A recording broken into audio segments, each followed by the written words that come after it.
Hello, I'm going to do a quick video today on making a yeast starter using a can of proper starter. So, making a beer on Sunday, it's now Thursday night, and I'm going to make a 1 litre starter. So, proper starter is, it's a can of wort, essentially. Ingredients: water, barley malt extract, nutrient enriched inactive yeast. So yeah, 1 can of this topped up in a flask with the same amount again of boiled and cooled water gives you a starter with a gravity of 1040. So it gives the yeast a good start. Don't always make a starter. With dry yeast, I never ever make a starter.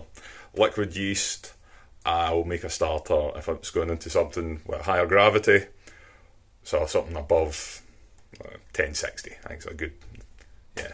So if I make a reasonably strong beer, I'll make a starter, and if the liquid yeast is a little bit out of date, I'll make a starter.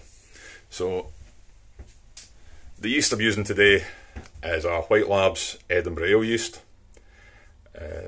So these don't have like the Smack Pack nutrient pouches like you get in the Y yeast packets.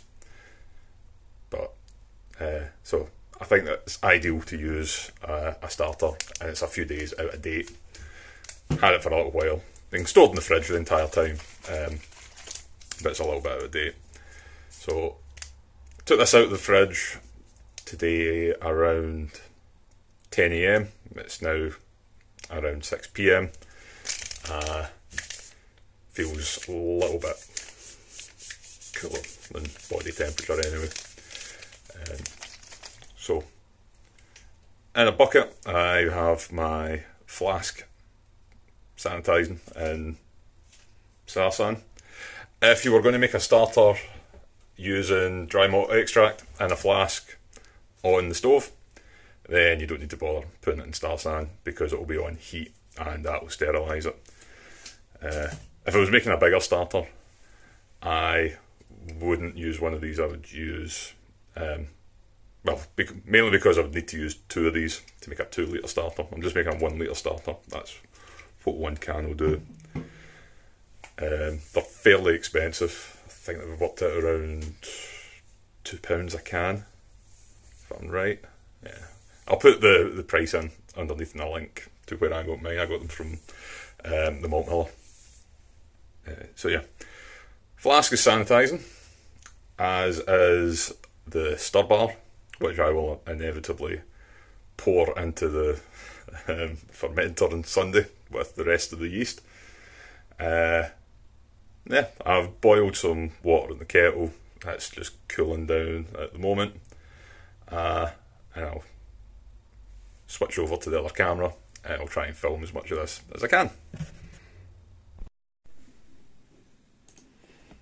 So, flask is sanitised. Just going to get the can of proper starter out of the Starsan. Just left it in for a few minutes.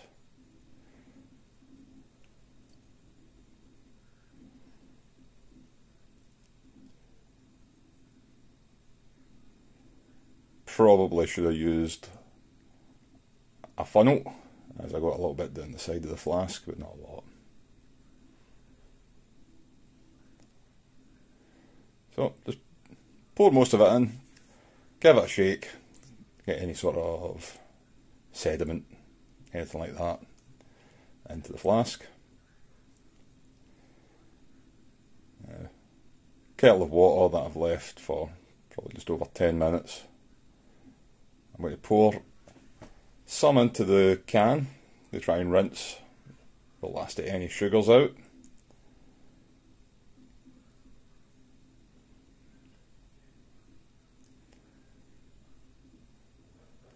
So even though the kettle had been sitting for 10 minutes at least, the can was still pretty hot, so I had to be careful.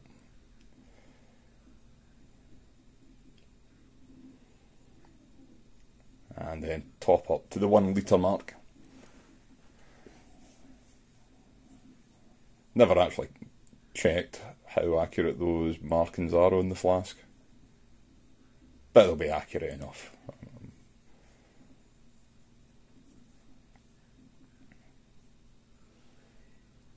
So, give the pack of yeast a little dip in the star san, and retrieve the stir bar.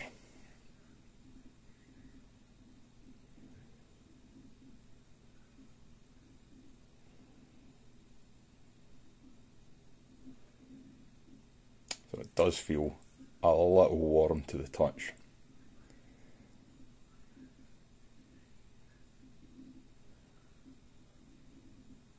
Not scorching hot or anything, but a bit warmer than I'm comfortable adding the yeast to.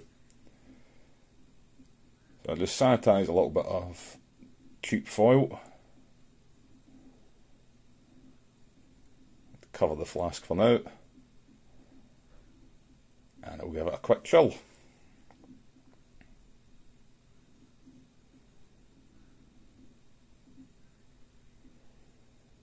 This would be the same way that I would chill a starter if I was boiling up DME. So just into the sink. Fill the cold water till it's over where the starter comes up to in the flask, and just keep swirling it around so it's touching the cooling walls.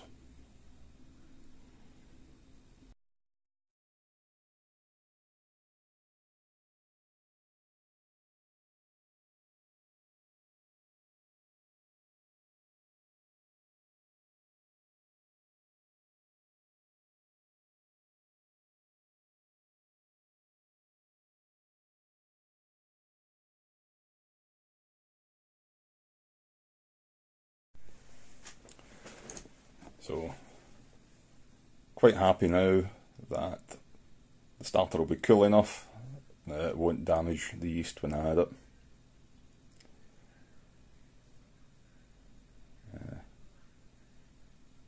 Usually have my starters going a bit warmer than I would be fermenting it, ideally. Not hugely over, just a few degrees over. So, the yeast packet has now been sanitised, as have the scissors. Just give the packet a shake, get all the yeast into suspension, right, make sure nothing's sticking to the inside of the packaging. And take a little bit of care when I cut open these packets, especially when you've been shaking them. They sometimes have a tendency to spray a little. This one was fine.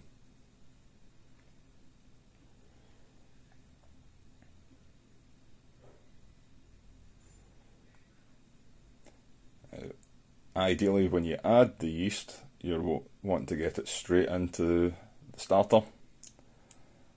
However, I'm usually a bit rubbish with that, and get it right down the side of the flask.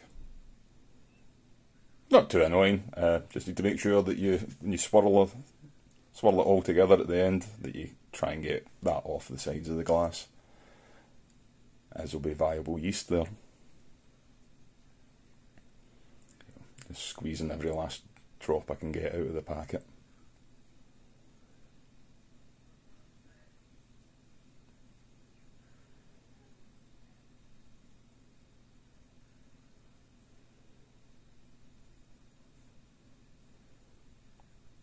And just get it all mixed together well, get as much off the side of the glass up the top as you can, and then cover it in some way. So either use something like a foam stopper, or I like to just use a bit of tin foil, spray a star san, and then wrap it around the top. So you want it to be tight enough that it will keep any bugs and things out, but loose enough that it will allow carbon dioxide to escape. The starter's now tucked away nicely into the cool box with a stir plate. So use a reptile heat pad, just a few watts, along with an ink board, and that keeps it at a reasonable temperature. As I said before, a bit higher than I would normally ferment at, but not by a massive amount. So I usually keep this around 25 degrees C. You'll have to play about with this stir plate a little bit till you get the right amount of movement. So it doesn't need to be flying round, you just want enough that it creates a small dimple on the surface, a bit of a vortex. And that's it. The cooler works great. I just pop the lid on, seal it up, and that'll be that for 2 or 3 days. So as you can see, the proper starter is quite a quick way to get a starter going. If you've got lots of time, not lots of time, but using DME is a little bit more inconvenient. It's much cheaper though, and if you're not doing anything better, it's probably better to just spend the extra 10-15 minutes making a starter on the stove. However, these are really handy to have. Decent shelf life on them, seem to last ages. I've had the foresight to leave the kettle to cool a little bit longer. I wouldn't have had to have cooled the starter a little in the sink. But yeah, straightforward enough. I'll take that out of the cool box, or the insulated box, on Sunday. And this is, of the 3 of these I've made previously, they've all worked great. The yeast has been really viable. Very, very short lag time when I've added it to the wort. So, yeah. Decent product. A little bit overpriced in my opinion, for what is essentially just a can of wort. But handy in a pinch. Anyway, cheers.